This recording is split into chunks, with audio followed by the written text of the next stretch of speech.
Welcome to the Three Tomatoes Virtual Renewal Summit.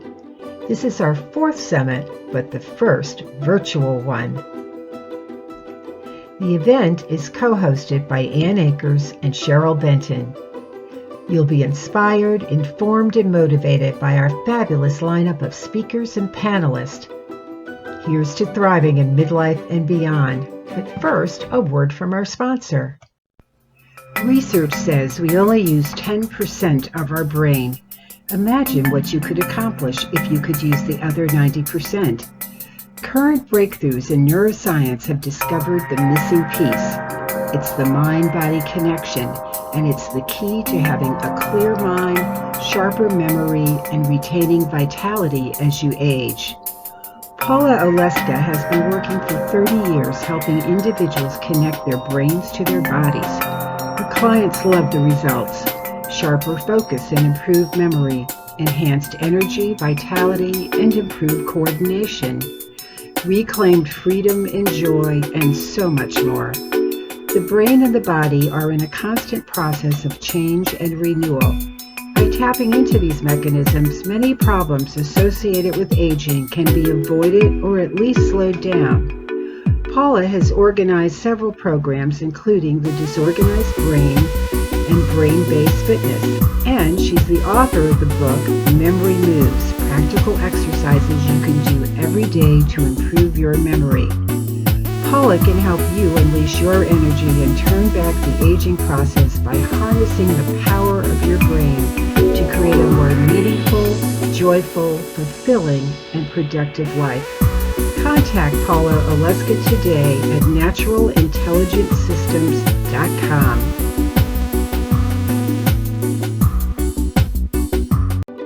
Kim Selby is the moderator for Aging Backwards. She's our San Francisco editor for the Three Tomatoes, and she's been in the fashion industry for over 30 years, starting with Glamour magazine.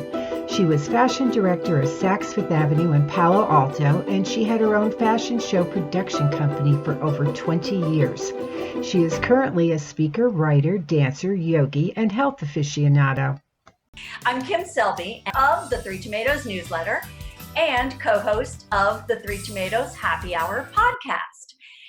And I am so excited to be surrounded by extraordinary women in their fields for our panel on aging backwards.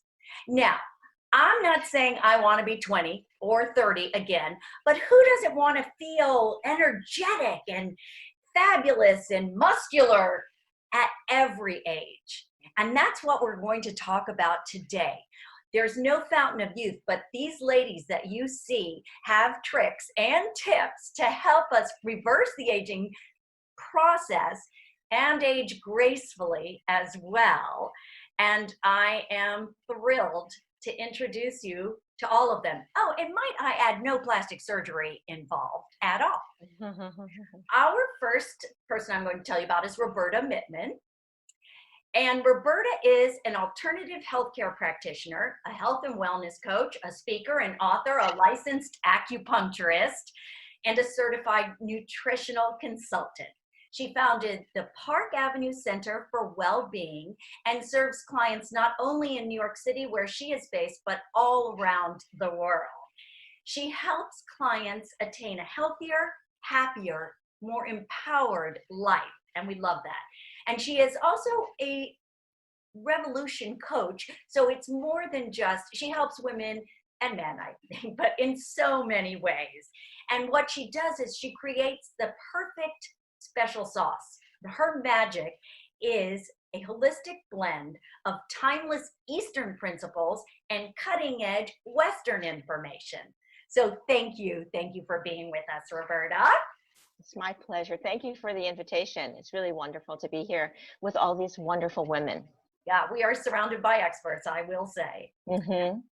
Next is Paula Oleska. And Paula is a thought leader, award-winning brain coach, and a best-selling author.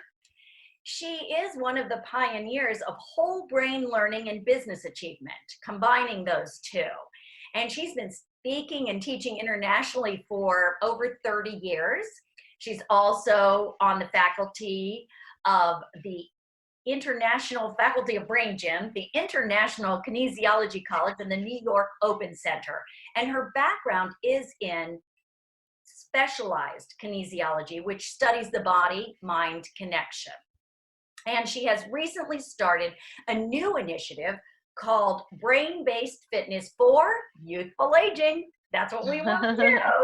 Oh, fun fact, Paula was a former opera singer. I love that fact. Lynn Janae Recitas is a New York Times and international best-selling author of The Plan and The Metabolism Plan. And these are really, really interesting nutritional protocols for a lifestyle, not a diet, but for helping us eat the way our bodies should be eating for each of our bodies. What she does is she introduces ways to reduce inflammation, and we know inflammation, not a good thing in our bodies. So she is amazingly talented at helping people do that. I've read through the plan and I love it. She has a staff of doctors and nutritionists who've helped hundreds of thousands of people. And what they do is they help them find their chemical responses to certain foods. She also has a nutritionally delicious restaurant. I can't wait to visit next time I'm allowed into New York City, in Harlem. And currently, it's called Kitchen. I think I got that right. And she is currently working on, they serve takeout to the staff, doctors, nurses at Columbia Presbyterian Hospital. So that's a big deal. Joan Pagano.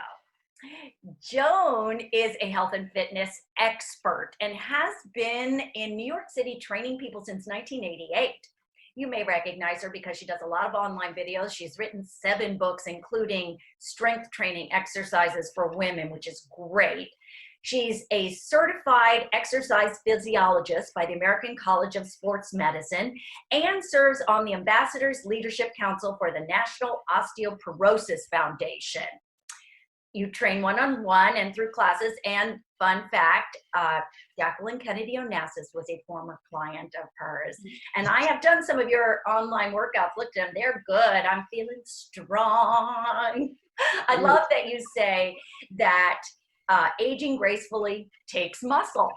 And we all want that. And of course, everybody here is so well acclaimed and well written about and has spoken in so many places. So thank you all for being with us today. It's great. It's great. Thank you. Everybody looks fabulous. You're glowing, you're vital, you're strong. You're just giving off this great vibe that I know all of our people watching it are going to want to embody. So let's go. First, I'd like to know briefly if you could each tell me, and I'll just tell you who to speak first, what attracted you? What was it that brought you to your field of expertise? Joan, let's start with you. Sure. Well, I was born with athletic talents, and you might say that fitness is in my bones. From the minute I could climb and crawl, I was flipping off jungle gyms. In elementary school, the boys all hated me because I could run faster and jump farther and higher than any of them. One thing and another, I just loved movement. It was growing up in Ohio in the 50s and 60s, the Kennedy era. We had plenty of opportunities for physical activity. And I did everything from pogo stick and hula hoop and stilts in the backyard, to bike rides and ball sports and ice skating and tennis and horseback riding. And then it led me into all kinds of sports in junior high school and high school, and actually right through college. I graduated from college in 1968, which was like the dark ages for women in sports. There were very few career opportunities available. And so I moved to New York City and became sedentary. So I actually get it that people sometimes have a problem overcoming inertia, because I had that problem. And it was a friend of mine who encouraged me to try something physical after I'd been sedentary for about 15 years. And I started back with yoga and discovered to my delight that my body responded so beautifully. My posture and balance improved. My self-esteem improved. My figure popped out. And I thought to myself, if yoga can do this for me, imagine what strength training could do. And that was the path that sent me on a career of personal training, instructor training, writing fitness books. And here we are today. I'm still at it at the age of 74. Oh, that is remarkable. And you look fabulous too. So great.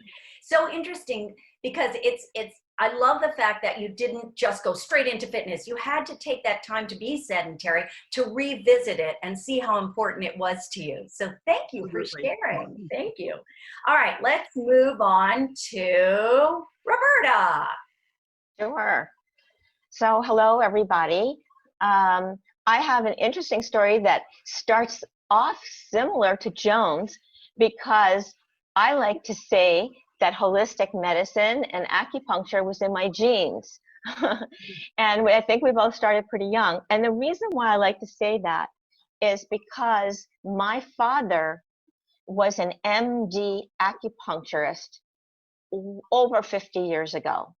So I was raised with holistic medicine. He fell in love with acupuncture and did many other holistic therapies while being like a regular traditional physician, family physician. So he would write prescriptions and did whatever he needed to do as a physician, but as an acupuncture lover, he would treat people and did as much as he could holistically. And that's how I came in my own work to be inspired by the combination of both East and West coinciding together. He was the inspiration for that. And I would say people thought he was a little nutty because they had no clue what he was doing, but he was so good at it. And he was the inspiration for me. Oh, that's wonderful. That is really unique because that long ago, acupuncture, I never had heard of it. Right. He was a trailblazer. And you're a trailblazer on your own. Oh, in his footsteps. Thank Okay, Lynn Janae, let's hear your story.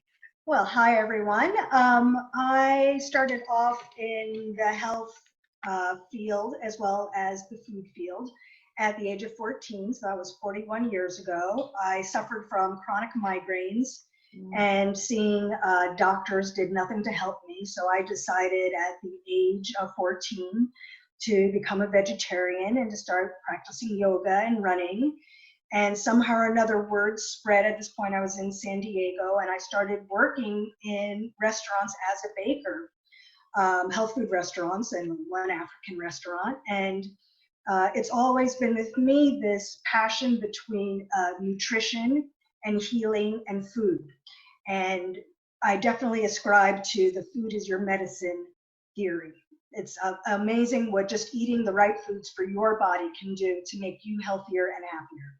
Oh, well, I know we're going to look forward to hearing a little bit more about that as well. Paula, please tell us how you got to study the brain. Well, I must say it was a surprise for me. So to make a very long story short, at that time I was a dancer. I came to New York to study modern dance in the Martha Graham School. And I was exploring it led me to explore different modalities of movement and body work. And I was also looking for a solution other than positive thinking. So I'm almost afraid to say this heresy, but positive thinking and affirmations did not work for me. I worked on it very hard, but they did not work the way they were supposed to.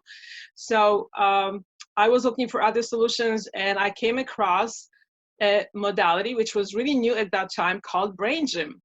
And brain gym is one of the pioneering modalities that uses movement to organize the brain.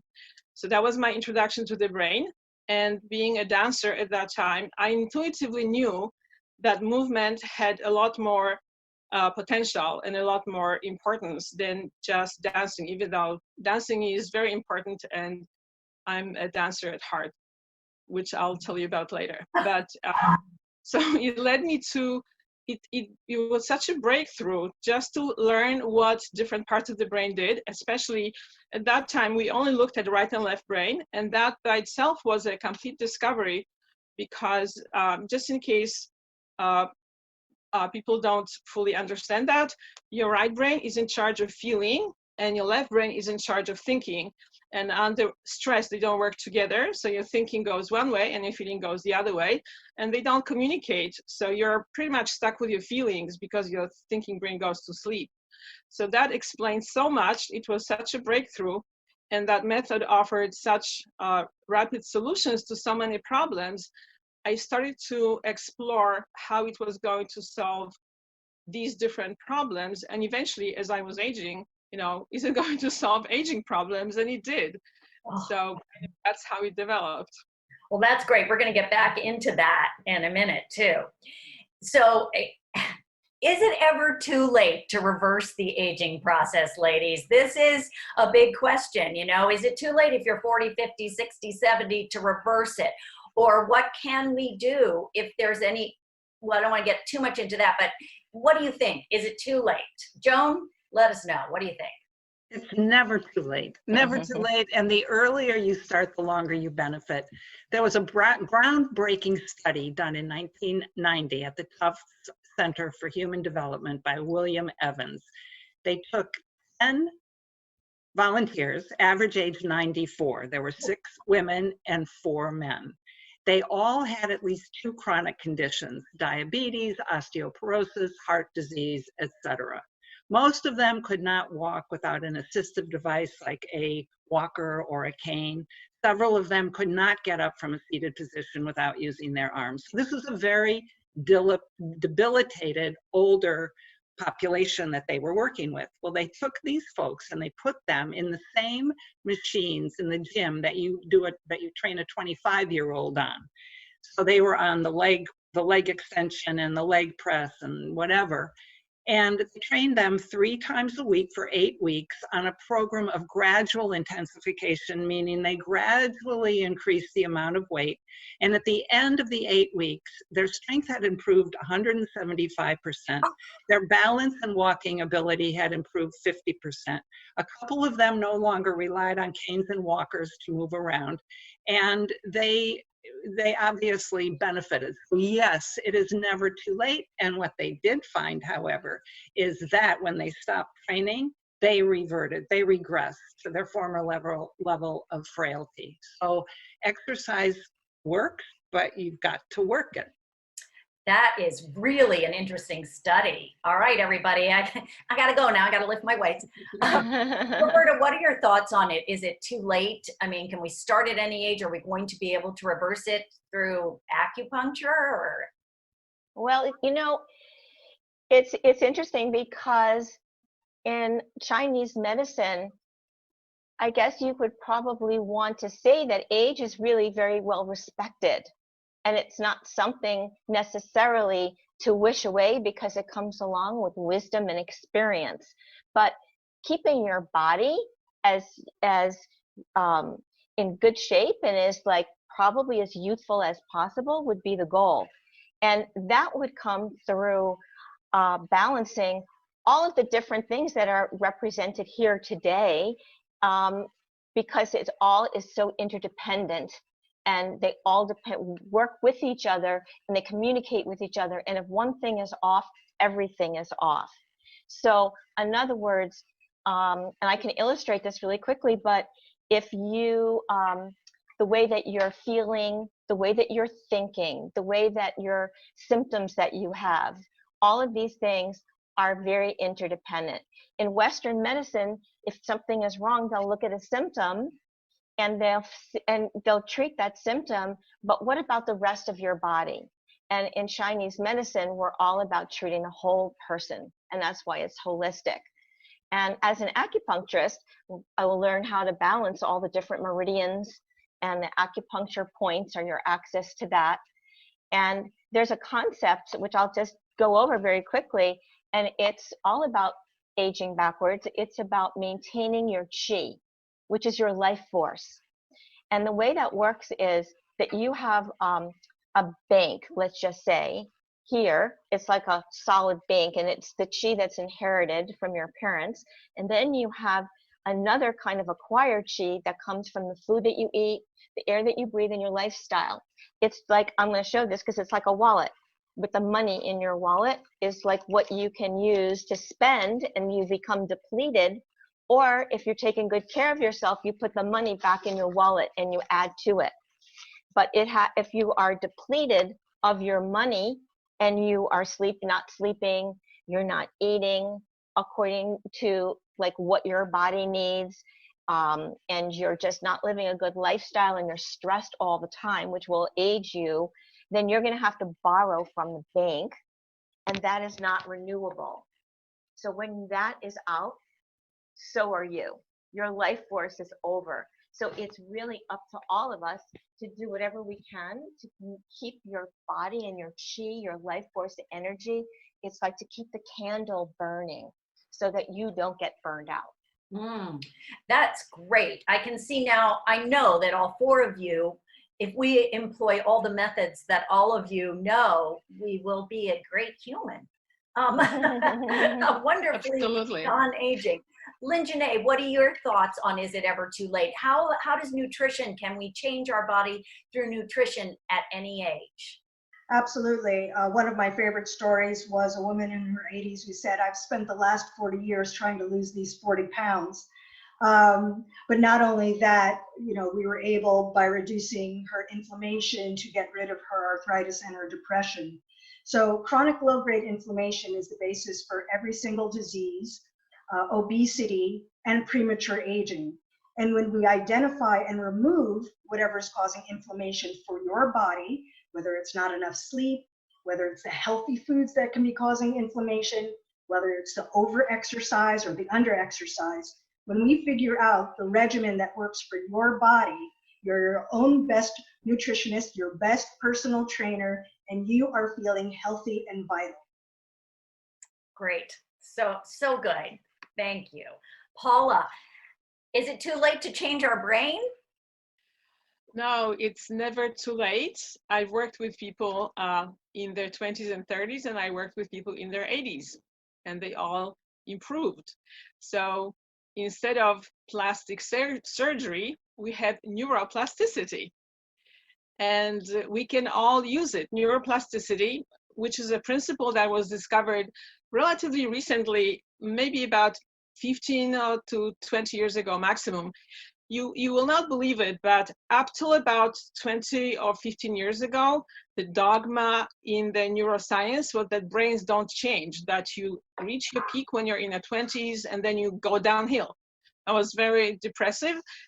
And I could see that that was wrong because we saw people changing literally before our eyes. So luckily, the neuroscience caught up with us, and us meaning people in the field of improving brain with movement. There's research on neuroplasticity that your brain changes depending on your activities. So if you do the right things, if you keep learning, if you keep exploring, your brain will change. And there are also these very specific and targeted activities that are part of what I do that will also make your brain regenerate in a very targeted way. So yes, absolutely never too late to organize and regenerate your brain. Well, I love that. And I hope that you will be sharing perhaps some of these ideas with us, because I would like to know how to regenerate my brain. I've been trying to do crossword puzzles. I'm hoping that Okay, so in your respective areas, I mean, we've talked a little bit about it's okay, we can all move forward, we can reverse aging, or at least, age gracefully. Now I want to know, so Roberta, how does Chinese medicine, you talked about the qi and you spoke about our energy, but perhaps giving us an acupressure point that you can share with us, and you shared a little bit, but elaborate a little bit more on how Chinese medicine can help us and maybe how you integrate the two, because I had the pleasure of interviewing you, so I know a little bit now, but I think everybody would like to hear that. Oh, sure. So basically, when right now, of course, office visits are right now, they're somewhat limited or totally limited, I guess, depending on where somebody lives. But with a typical acupuncture visit, it's really a wonderful experience because it gives people a chance to really experience calm relaxation, and it balances their body. And what that does is it balances things such as all the meridians that flow through your body, and the acupuncture points run on those, and balance the concept of yin and yang, which are complementary opposites. They need each other to exist, but they're totally opposite, interdependent, and dependent at the same time. So like, for instance, you can't have cold without the concept of hot, but they coexist. They need each other. So we balance the concept of yin and yang, which is nurturing, and yang, which is more the activity and the motion and the outward movement and growth. Yin is the more nurturing, softer kind of energy and the energy force. And by using some of these acupuncture points, we can actually contact the energy system of the body and help to balance out what is excess, what is deficient. And if you're stressed, that can lead to things getting stuck, which is stagnation, which is like things heat up. That's where a lot of disease can start, because you stops the flow of energy. So a couple of quick acupuncture points that I'd like to suggest for people today that they can do on their own to help to age backwards and keep things flowing, which is really important, and help with stress. One would be right here. It's like underneath your collarbone. You can feel like an indent. It's close to the middle of your chest, right here, close to the sternum. But it's on either side. There's a little dent that you'll feel, sometimes a little sore. And if you just breathe deeply and just put pressure on that, could be like 30 seconds or a minute, what that's going to do is going to help your stress. And it's also going to help with lungs and breathing and all kinds of things that are really helpful. And it boosts your immunity, which is important too. The next one that I think would be really great for people to try, and this one I'm sure people have seen, but it's one of my favorites. It goes right in between your eyebrows. It's called Yin Tong, and it helps, very relaxing, and it helps to help you to get in touch and connect with your inner wisdom and intuition. And that's a beautifully relaxing point. It's a really a nice point for these times. And I think I'm trying to pick some good ones that I think, just to be brief. The next one I'm just going to pick is the one that's like, is just a few inches down in the middle of your arm right here. And I like to call that my go with the flow point. It would help with like digestive issues such as nausea, or the C bands, when people are on cruises and they have like that band that goes right there. But it also helps to relax things. It'll help you to go to sleep. It'll just calm things down. And I think it's a really nice thing for us all to have at any given moment. So I think those three would be really helpful for people to manage stress and keep their body harmonious. Well, since I did those with you, I'm feeling very relaxed right now. Oh, yes. Very good. Om. But thank you. You're so welcome. It's always nice to have something that we can actually do. And we're going to Yes, you can do this immediately. Yeah. Joan. Thank you. Thank you. What are some things that perhaps you can talk to about osteoporosis? Because we all, whether we like it or not, usually have some form of it. I mean, I try to do weight-bearing exercises, but can you share something about your findings about how we can decrease the risk or strengthen our bones? Oh, sure, definitely. It's a passion of mine, osteoporosis. And it's true that all women lose bone density as they get older, but it's not true that everybody develops osteopenia, low bone density, or osteoporosis, full-blown porous bones. My method is, I actually began my career training people in their homes in 1988. So I was in people's bedrooms and living room floors. And we had to make do with any kind of equipment, and there was plenty to choose from, as well as doing body weight exercises, which are definitely resistance training, and that's very important to maintain your bones. To prevent and treat osteoporosis, you need to do both resistance training and weight-bearing cardio activity. So talking about the resistance exercises, there are 4 that I always promote because they're so efficient and so effective, and you can do them without any equipment, anytime. They are some variation of a squat, a push-up, a back extension, and an abdominal hollowing. So for a squat, for instance, everybody can do a sit to stand, meaning, I wish I had a little more screen, I could show you what a sit to stand is. But even my 90-year-olds and those in wheelchairs can do a sit to stand, where you're sitting forward on the edge of your chair. You cross your arms over your chest so you're not going to use them. Plant your feet about hip width apart. Initiate with a gluteal squeeze, so you squeeze your butt and you stand up and sit back down.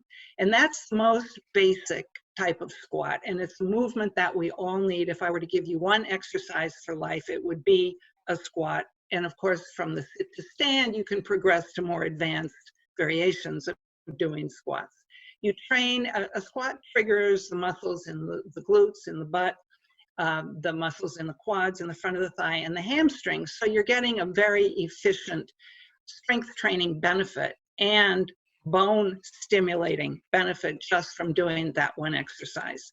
If you add a push-up, and a push-up is simply using your arms against a wall, against a kitchen counter, or yes, you can get down to the floor, but a lot of people don't feel like changing their clothes, or it's too much work. So against a wall or the kitchen counter, as you position your hands about 3 to 4 inches wider than chest width apart, and you stand a full arm's length away so that your body, let's talk about a kitchen counter push-up because it's really one of my favorites, and who doesn't have a few minutes sitting at, standing there waiting for your toast or your coffee or whatever. So you position your hands against the counter, your body is in a nice plank position from your shoulder to your hip to your ankle. You bend your elbows, lowering your chest towards the counter, and then you push back. And this is a great exercise. Weight bearing through the wrist and through the forearms, trains the chest, the front of the shoulder, and the tricep and the back of the arm, a traditional trouble spot for women. So between squats and push-ups, you get 6 muscle groups. That's all. If you never do anything else. Back extensions are any kind of a back bend. Forward flexion where you're rounding your spine is not advisable if you have any weakened vertebrae in your spine. It adds more force. So back extensions, and there are many different kinds that you can do. And then some sort of abdominal exercise, not a crunch necessarily, because you would be rounding forward in a crunch. Not a crunch, but something like a plank or what we call a dead bug, where you are keeping your head and spine in neutral alignment and you're moving your limbs. In the case of the dead bug, in a plank, you are holding a position in an isometric exercise, but you are training your core in an integrated fashion, which is really very positive, like you're getting a lot of benefit, again, as you did in the squats and push-ups. So squats are the #1 exercise for life, the movement that we need to get up from a seated position. Push-ups added in, you'll get 6 major muscle groups. Back extensions for the spine, and abdominal hollowing to support the torso. That is great. And don't think if we weren't all on a stage together, I wouldn't be making you guys all do this right now. Yeah. Those are good. And I know that the term functional exercise is very important as we age, so we can reach something, so we can bend down and get something. And it sounds like those are the ones that we really need. Thank you. Perfect. Thank you. Thank you. Okay, Lynn Janae, you're up. Let's talk about inflammation in the body and how we had a great conversation recently. So the podcast, I was just fascinated by it. So talk a little bit about inflammation in our body and how deadly it is. It sounds like when Roberta was talking about the heat, that rises, I was thinking, inflammation. I don't know. Yeah. Yes. So, well, when we're talking about aging backwards and we're talking about really being our healthiest self, it's important to recognize that the body really always wants to heal. It wants to be in a state of homeostasis where it's repairing. But your body's always going to divert energy from healing to digestion. And that's a basic trade-off from when we were hunters and gatherers and there wasn't a Whole Foods, right? And we had to kill an antelope and rapidly assimilate those nutrients. So what your body would do is say, you know what, I'm going to stop repairing the heart, the liver, the lung. I'm going to divert energy for digestion so we could have all these wonderful nutrients and stay alive. And that's a good trade-off. But what winds up happening as we age is that we start to lose digestive enzymes and stomach acid, and even our saliva can decrease. So our body's ability to digest certain foods can become harder. And because an inflammatory response to a food can last for 72 hours, you can start to see how we can start to age more rapidly. We can start to feel unwell because our body isn't able to do what it wants to do, which is heal. Now, most of us know that unhealthy foods can cause inflammation, but what my books help people do is find the healthy foods that are causing inflammation. And I always say that most people, by the time they're in their 40s and 50s, are eating at least 5 to 7 healthy foods that are causing inflammation. And that could be foods like strawberries, Greek yogurt, salmon, asparagus, cauliflower, quinoa, yogurt, all of these things that we're really trying to plug into our diet. And what's exciting is when you identify and remove the foods that are causing inflammation for your body goes back to that healing state. And that's when we start to reverse the aging process. So it will. We can bring it back. Absolutely. By eliminating those foods. And you all, when I hear salmon, cauliflower, quinoa, I'm like, what do I eat now? No, I know what I eat because I can eat halibut or sole or other fishes that may not cause inflammation in my body. I know because I did research. We talked about it. Thank you. So interesting. Paula, it's your turn, brain gal. Tell us a little bit more about the relationship between movement and brain. Obviously, Joan has done that in a different way because if these people are able to be more vital at 94 from movement, tell us a little bit more about your study of the brain and movement. Yeah, I agree with everything that was said because these are all components that everybody needs to follow, and the brain is in the body, so whatever you do with your body is going to affect your brain. And I think we kind of know that because when people are physically not well, let's say you have indigestion or even a headache, it's impossible to think.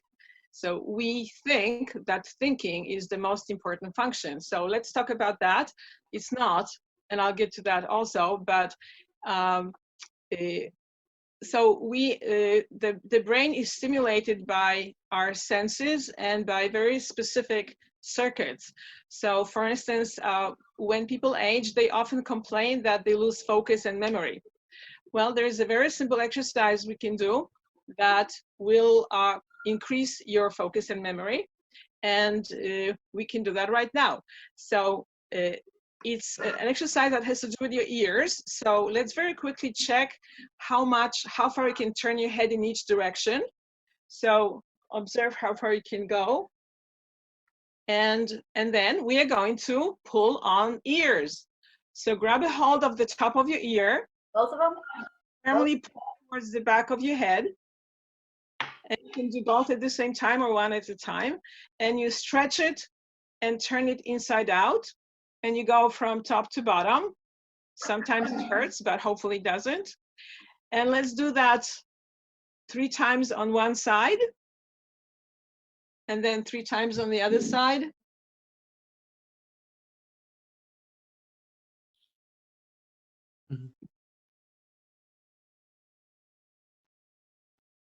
And then let's check whether it affected your head turn. So turn your head and check whether you can turn further.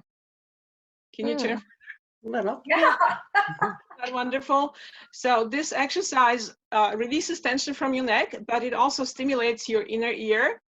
Inner ear and your vestibular system has a lot to do with focus and concentration. And you can do that, 10 times a day, which would I do. There are two other circuits that are very important. For instance, visual focus. People think that visual focus and which affects our reading and comprehension has to do with your intellect. But of course, there is a physical component. What is it? Obviously, it's your eyes. So your eyes are moved by muscles, and just like all the muscles, these muscles get tired and they get out of coordination. So there are several exercises we can do to increase our visual focus. And the simplest one is to use the points that Roberta showed us, because those points also have been discovered to have the ability to unlock what is called the visual lock, which is the getting eyes fixated. So if you rub those points and you also slowly move your eyes from side to side, that will help regain a little bit of the coordination of your eyes.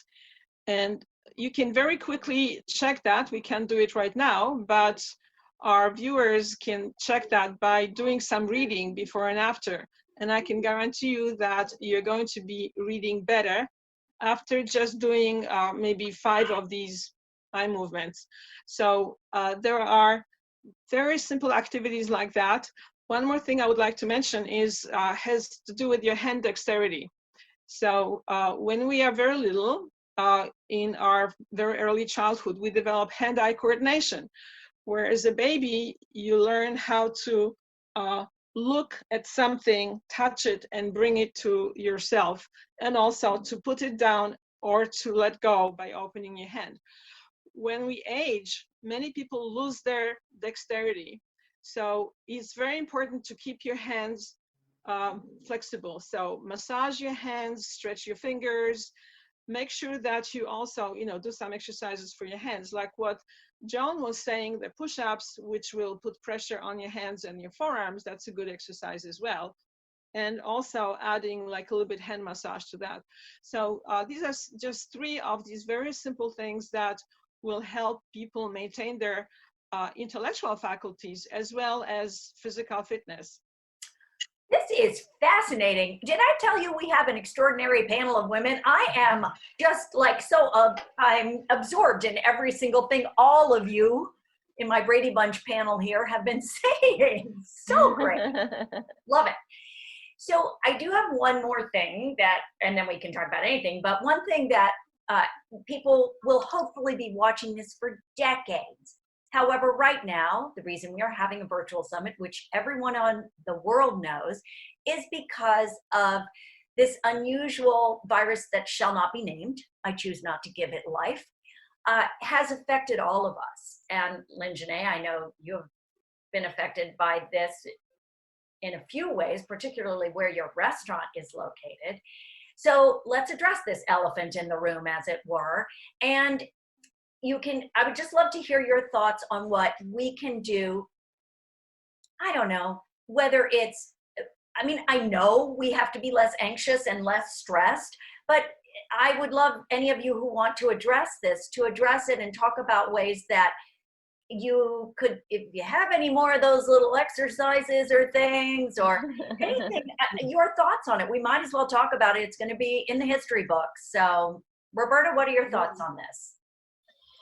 Well, my thoughts are that I tend to look at keeping your immunity really strong. And I think that's really important by trying to follow like some kind of like a nutritional pattern of sorts, getting some rest, and many of the things that we discussed.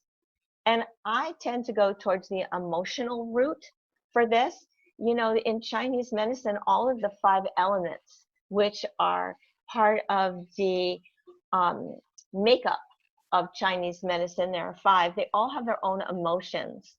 And we all go through them probably a million times a day, but recognizing where you are at this very moment, I think is really important.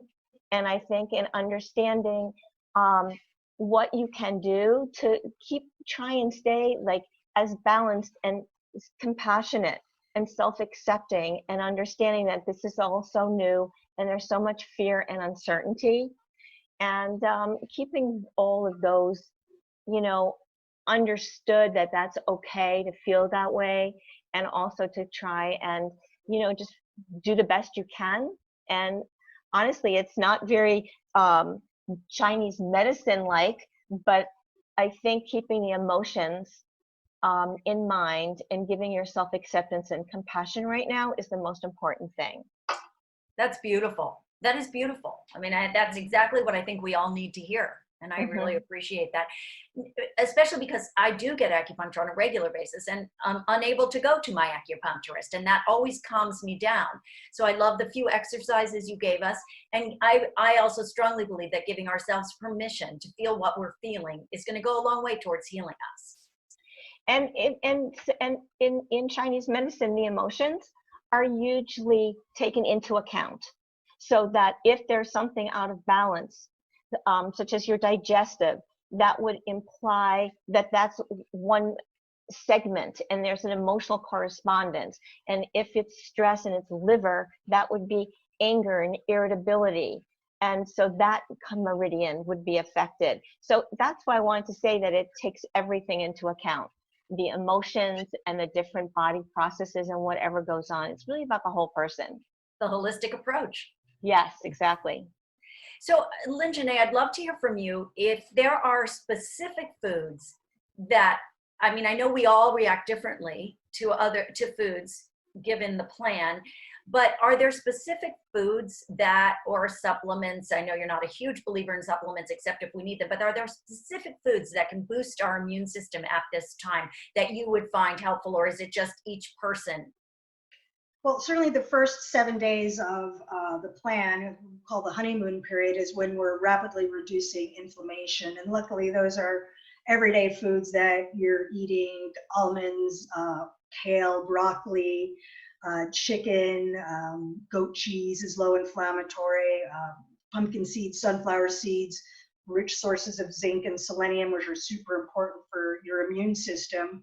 But moderating stress is really huge. I think for a lot of your viewers, I'm sure they're very smart people and they always have a plan A, B, C, and D. And what COVID has kind of done is it's taken that ability away from a lot of us, thinking that there are plans, and there always is.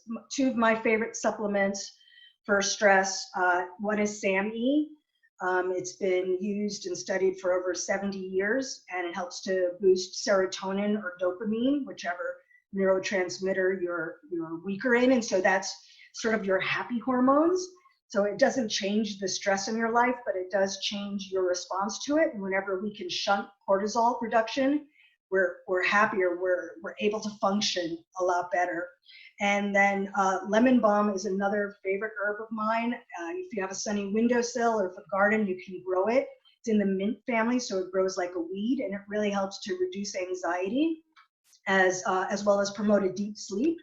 And remember, it's when you're sleeping that your body does the most repair. There are also simple things we can do. I mean, we're eating a lot more comfort foods, but you know, if you're baking cookies with the kids or the grandkids, you can easily cut the sugar in half and maybe add a little more chocolate chips, or maybe replace some of that flour with almond flour so that you're boosting the protein so you don't have those kids or you on a sugar high. You know, taking a whole chicken and putting it in a crock pot so you've got chicken for a few dinners, and Jewish penicillin, some nice chicken soup for your lunches. These are all simple things that we can do because we want to have our best health, but we also don't want to have to stress about it. We've got enough stress as it is. Great suggestions. I love it. Thank you. Joan, what about you? Your turn. Yeah, I'd like to go back to something that Roberta opened with about immunity, because I think that we really need to build our immune systems, and the healthier that we are, of course, it follows that our immune systems will follow. And how do you do that? How do you do that when your whole life has been turned upside down? The thing is, we have to practice self-care. I think that's what we're all saying about being compassionate and accepting of ourselves, but we also have to have a routine. I found this very important for me that there's certain non-negotiable factors in my day-to-day now, and I will not give them up. So yes, there's cardio exercise. Yes, there are body weight calisthenics.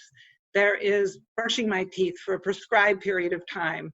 There is, it's eating 3 meals a day, nutritious, healthy meals a day.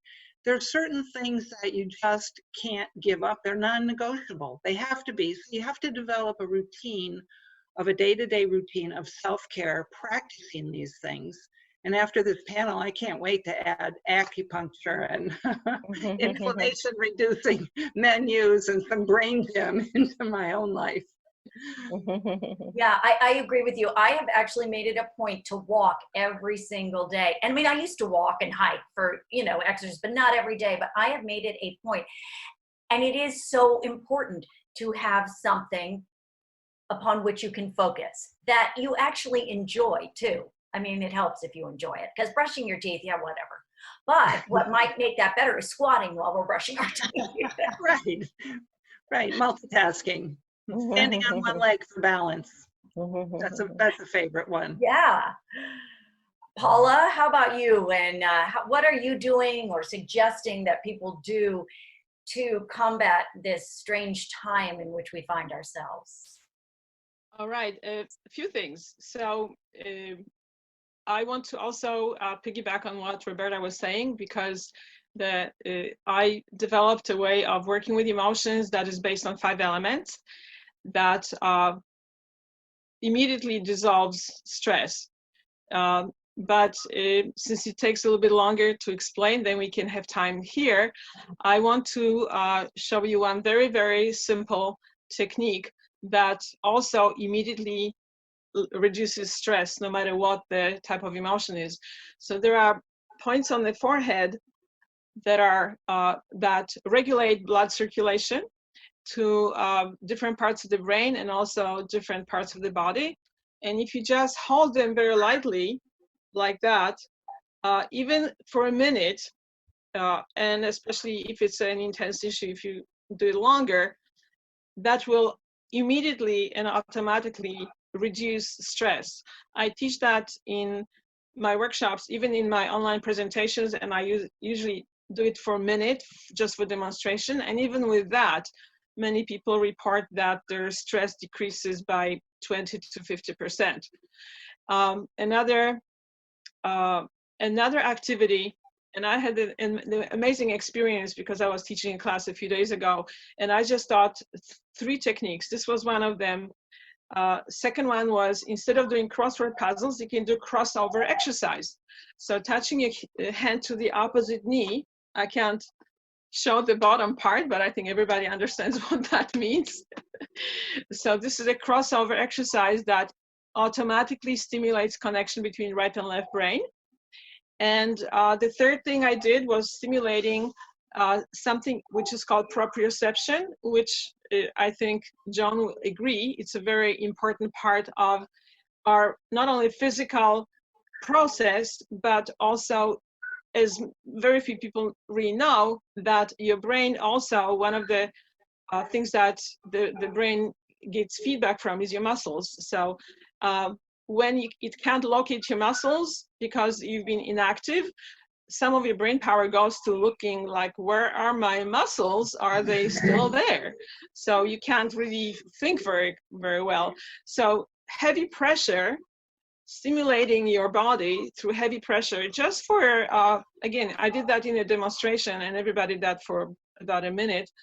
And one person who had started the class with a panic attack, she said that she cut it down by 50% just by doing these 3 activities. So I highly recommend that. And what everybody mentioned, compassion and accepting that being emotional is normal. You have a part of the brain called the amygdala, which will create your fear or anger reaction. It's not bad, it's normal. Accepting that these emotions are part of our life and part of our neurology, part of our process, and learning how to work with them is is going to be very important. And one more thing I wanted to add on that subject, which is a point I always make because people don't realize it. The parts of your brain that control your emotions and behavior do not respond to words. So if you try to talk yourself out of your stressed states and it's not working, it's not your fault because they don't hear you. You need to do something that engages your body in a physical, sensory, or emotional way, and then you can transform those states. So these are very simple things that you can do to counteract the stress of any kind. Well, I have to tell you, this has been an incredible pleasure speaking with each one of you. I have learned so much. I know you have shared so much. We have really given people tools. I've done nothing, but you all gave people tools to use to reverse the aging process, to help us thrive and have more energy, be more enthusiastic, have less stress. I am honored to have moderated this panel of incredible, extraordinary women, and I thank you all for your time. And I hope that everybody watching this takes the time to Google each of these women, look them up, and you will learn even more from them. So I would love to say a namaste to all of you fabulous women. Thank you for sharing your time, your talents, and your words with us today.